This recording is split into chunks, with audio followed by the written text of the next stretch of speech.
Welcome to HDTV. You're now rocking with your boy.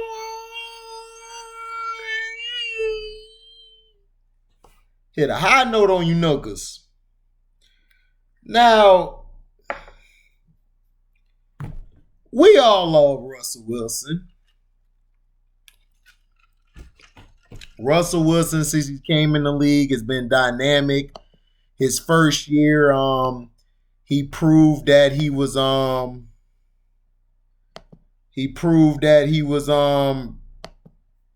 could be that guy. He beat Matt Flynn out for the job. I remember that. Because they just signed Matt Flynn to a contract, came in, balled out, and I think a year or two they were able to get to the Super Bowl where they blew the hell out of the Denver Broncos with Peyton Manning. And and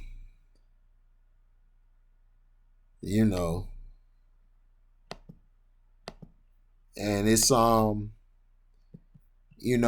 then on he just became one of the best because of a play which in the Super Bowl which wasn't his fault. I mean, it was audible, but for some reason that's what tore the team apart, and the team has never been able to recover after that incident that happened when he audibled and threw the ball, and then Malcolm Butler jumped the route and got a pick. So ever since then, things just haven't been good. They got rid of the Legion of Boom one by one because they still were harping on it and they felt like they needed to move on.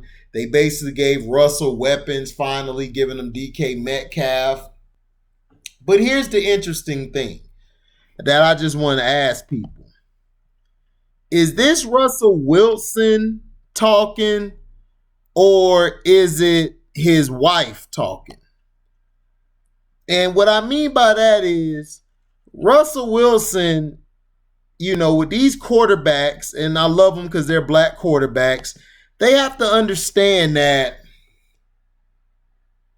if you sign the contract, you are obligated to honor that contract and take all the bull crap that comes with it. Because if you don't, then just give the money back to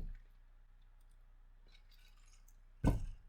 And to me, Russell Wilson's complaints is that he's not getting enough input on the offense, and Pete's not really respecting him. Pete and them don't have to respect you. They don't. It's their organization. What you should have done was not sign that massive contract.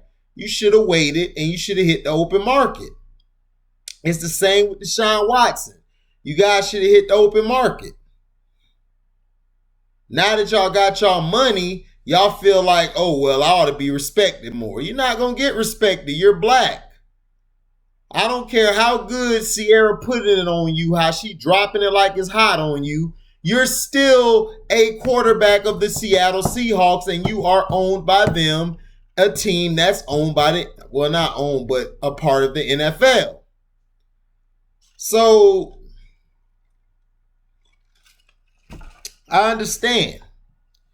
But this is the thing. Russell Wilson and Deshaun Watson get to act any kind of way, right? But Dak Prescott gets hated on continuously for being himself. And this is the double standard that we're seeing from the quarterbacks. And this is the double standard we're seeing throughout the league. Now, Russell Wilson is a better quarterback than Dak Prescott. That's not a question. That's not even an answer behind that. But you signed the contract, Russ. And if you keep messing around, you're going to end up like Barry and Calvin Johnson having to retire because they're not going to let you out that contract. Now, do I feel you should get input on plays and everything? Absolutely. Because to me, you're in the top 2 or top 3 best quarterbacks in the league. Maybe 4. So you should have that input. But what you have to understand is, Russ, Pete Carroll is the guy who runs everything. And everything goes through Pete Carroll. So you're going to have to deal with it. I understand that your line is ranked 30th in the league and everything. Yeah, it is. Tom Brady hasn't had a lot of great lines. What you're going to have to do,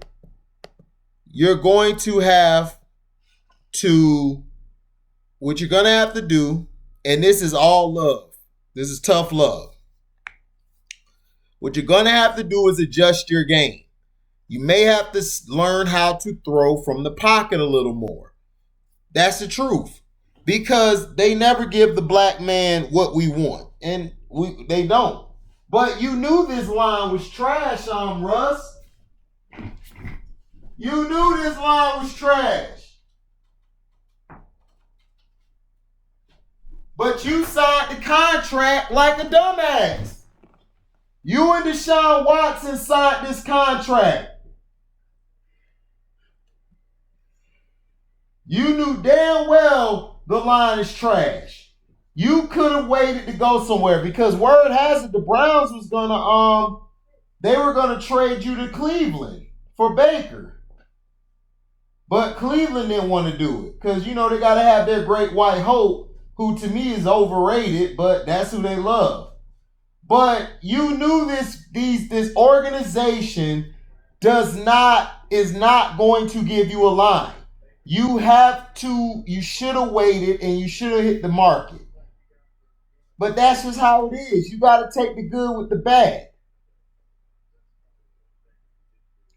Now, in my opinion, the Seahawks offensive line is very trash because every year their running backs have gotten hurt since they let Marshawn Lynch go. They have been trash. The line has been terrible run blocking. Pass blocking, they're even worse. And at times, Russ is running for his life. He's not trying to run into sacks. He's trying to avoid the sack, but the other guy's so trash at the other guard to tackle, he getting hit by the guys. But all I'm saying is, Russ, you should have read the fine print. You should have put that in your contract to say that. See, this is what they have to understand. You can put things in your contract which they have to oblige. They have to oblige it. If not, that's on them. They could get in trouble for that. And that's the facts. You and Deshaun should have put that in written format on the contract so that would have helped you guys and y'all wouldn't have had to go through this BS situation. It's the truth. We have to start smarting up as black men in any line of business we're in. We have to learn how to read the fine print. We have to learn what contracts are. We have to have our lawyer there present so we can know what's in the contract and what's not. You and your agent should have put that in the contract when you guys signed that contract. And that's facts. But stop listening to your wife. Your wife wants to go to New York so she can get her thoughtness on, go to New York or go to a big city so she can do what she got to do. You have to take control of that because you're going to end up messing your career up, letting your wife wear the pants, Russ. And that's the truth. So thank you all for listening, and we are out. Deezy.